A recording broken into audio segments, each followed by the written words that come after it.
এই করার কোনো দাম নেই, বারবার করছি না কালি করাই। আসসালামু আলাইকুম, সবাই কেমন আছেন? আশা করছি সবাই ভালো আছেন। আমিও ভালো আছি। প্রতিদিনের মতো চলে আসছি নতুন একটা রেসিপি নিয়ে। তো আজকে রেসিপিটা কি হবে বন্ধুরা? শীত আসতেছে, শীতের সিজনের হলো গিয়ে হাঁসের ডিম ভুনা। তো আজকে হলো গিয়ে হাঁসের ডিম ভুনা করবো। তো এই ডিমগুলো আমার নুন আসে দিছে। সে আমার নুন আসে হাঁস পালে, তার নিজের হাতের হাঁস পালা ডিম, এই হাঁসের ডিম। তো গেছিলাম যা দাঁত খেয়ে আমার নুনাশের বাসায় গেছি, পরে আসার টাইমে দিয়ে দিছে। তো দিছিল কটা? আটটা না নয়টা? না নয়টা, আটটা। আটটা দিছে, আমি তিনটা খাইছি 3 দিন। আর হয়েছে কটা? 5টা। তো 5টা আমরা মানুষ হয়েছি 7 জন। তো আরো তো 2টা শর্ট, তো 7টা ডিম দিচ্ছে এখানে। 5টা হলো হাঁসের ডিম, 2টা হলো মুরগির ডিম। তো এই ডিমগুলো আমি কিভাবে বুনা করি সেটাই আপনাদের সঙ্গে শেয়ার করবো। আর আমার কাছে হাঁসের ডিম বুনা খাইতে অনেক বেশি ভালো লাগে।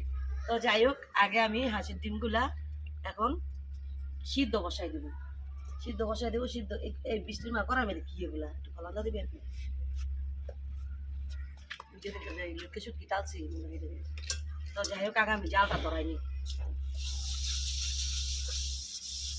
তো বন্ধুরা, অবশেষে অনেকক্ষণ লাগলো আর কি, সময় লাগলো চুলার জালটা ধরাইতে। তো এখন এই যে চুলার জালটা ধরাই আমি দিয়ে দিলাম ডিম সিদ্ধ প্রথমে।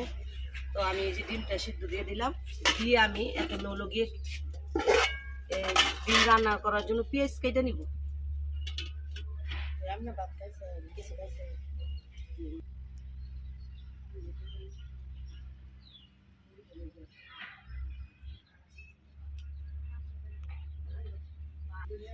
তো বন্ধুরা, ডিম তো বসাই দিলাম। তো এখন হলো গিয়ে পেঁয়াজ কেটে নিব।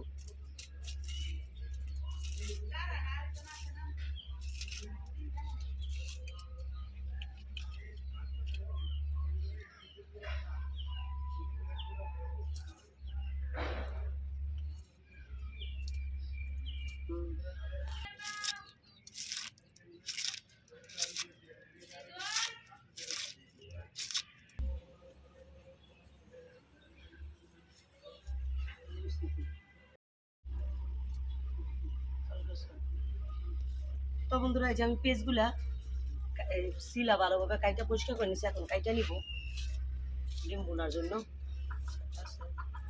এই যে আমি ডিম বোনার জন্য পেঁয়াজগুলোকে মোটা মোটা করে কেটে নিতেছি। তো আমি ডিম বোনা করলে পেঁয়াজ মোটা মোটা করে কেটে নিই।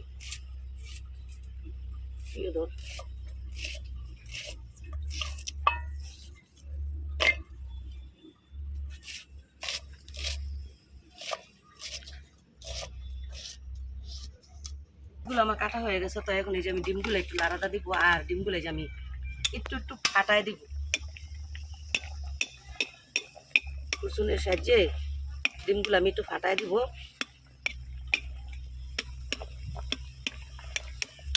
তো এখন এই যে ডিমগুলো আরো একটু সিদ্ধ হবে। আর পেঁয়াজগুলো দেখেন আমি একটু মোটা মোটা করে কাটছি।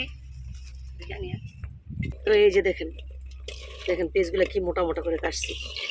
তো এই মোটা ডিম, এই মোটা পেঁয়াজ দিয়ে ডিম বোনা করলে জর্জরা করে খাইতে সেই ভালো লাগে। তো এই খাবারটা যদিও আমি আগে জানতাম না, আমার উকিল মার বাসায় যায় খাইয়ে আমি শিখছি। তারপর থেকে আমি ডিম বোনা করলে এইভাবেই করি। তো ভাবলাম আজকে আপনাদের সঙ্গে শেয়ার করি। তো দেখতে থাকেন।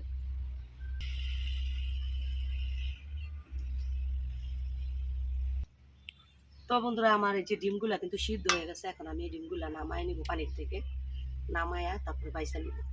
এই যে দেখুন ডিমগুলা, প্রতিটা ডিম আমার সুন্দর ফাইটা ফাইটা করছে।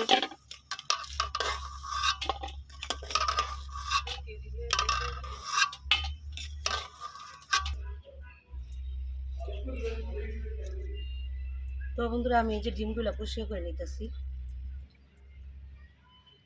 আমার ডিমগুলো পরিষ্কার করা হয়ে গেছে আর কি, চলা হয়ে গেছে। তো এখন আমি তেল দিয়ে এখন ডিমগুলো একটু বাইজা নিব। ডিমগুলোর অবস্থা খুবই খারাপ, 2টা 3টা ডিম হয়ে গেছে। তো যাই হোক, এই যে এখন আমি তেল দিয়ে দেবো কড়াই।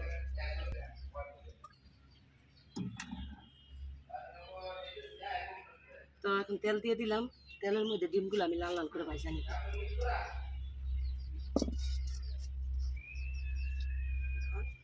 তো এখন একটু সামান্য লবণ দিয়ে দিব, যাতে তেলের মধ্যে ডিমটা দিলে আর না ছুটে। আর দিয়ে দিব একটু সামান্য হলুদ। তো এখন এই যে দিয়ে দিব ডিমগুলো।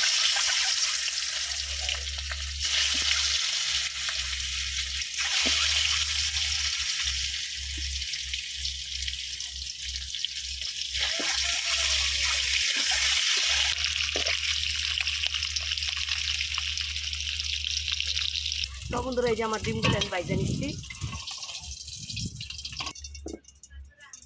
তো এখন হলো গিয়ে তরকারিটা বসাই, দিয়ে দিব আর একটু তেল ডিম বোনার জন্য, যদিও তেল আছে অনেকটা, তারপর আবার আরও একটু দিয়ে দিলাম। আর এই ডিম বোনাটা বিশেষ করে একটু তেলটা বেশি লাগে। তো এখন দিয়ে দেবো যে মোটা মোটা করে পেঁয়াজ কেটে রাখছি, পেঁয়াজগুলো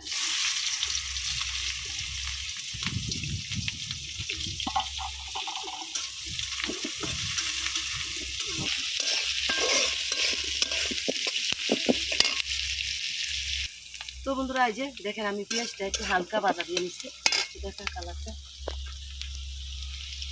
তো এখন আমি এই পর্যায়ে দিয়ে দিব লবণটা, মশলাগুলো আমি দিয়ে দিব একে একে। তো দিয়ে দিলাম ধনিয়ার ফাঁকি, দিয়ে দিলাম হলুদ ফাঁকি,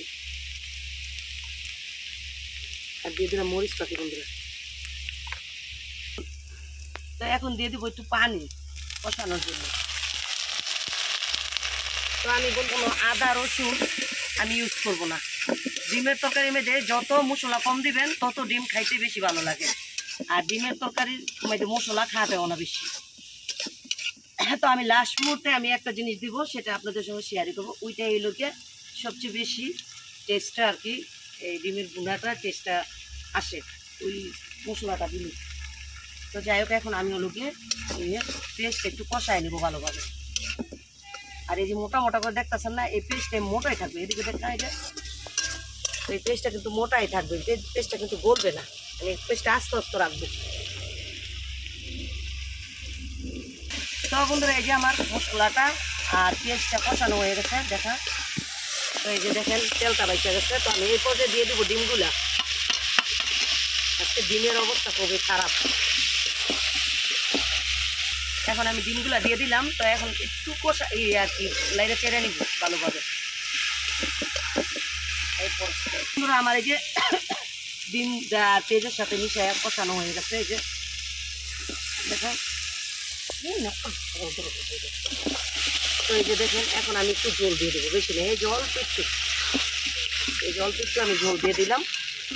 দেখেন এখন আমি এই জল দিয়ে রান্না করবো ডিমটা। দিয়ে দিব এই পর্যায়ে হলো গিয়ে কয়েকটা কাঁচামরিচ,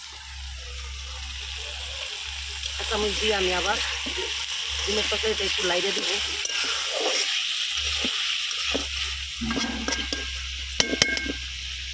সিক্রেট মশলা বলতে কিছু না। তো এই যে আমি বলছি না যে একটা মশলা দেবো লাস্টে, সেটা হলো জিরার ফাঁকি। আপনারা আমি যা যা দিচ্ছি তা দিয়ে আপনারা লাস্টে একটা জিরার ফাঁকি দিয়ে এই ডিম বোনাটা কইরা খাই দেখেন, তারপরে আমার বলবেন। তো এখন জিরার ফাঁকিটা দিয়ে এই যে লাইরে দিতেছি। আর আমার কিন্তু তরকারিতে কোনো জল নাই, যে দেখেন একটুও জল নাই। তো যাই হোক আমি আবার একটু ঢাকনা দিয়ে ডেকে দিব।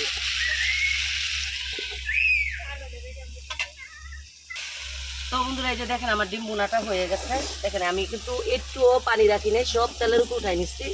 তো এখন আমি এই যেটা নামাই নিব।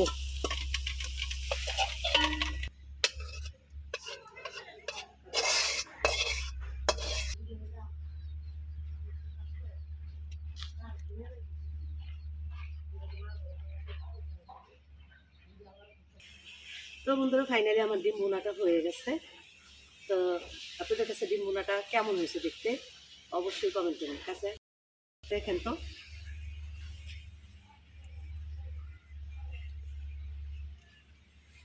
তো যাই হোক যদি ভালো লাগে থাকে অবশ্যই বাসায় রান্না করে খাবেন। আর এখনো যদি লাইক না দিয়ে থাকেন প্লিজ একটা লাইক দিন। আপনাদের কাছে অনুরোধ রইল, পেজটা যেহেতু নতুন, পেজটা বলে যে একটু চ্যানেলটা যেহেতু নতুন অবশ্যই চ্যানেলটা সাবস্ক্রাইব করে পাশে থাকবেন। সবার কাছে অনুরোধ রইল।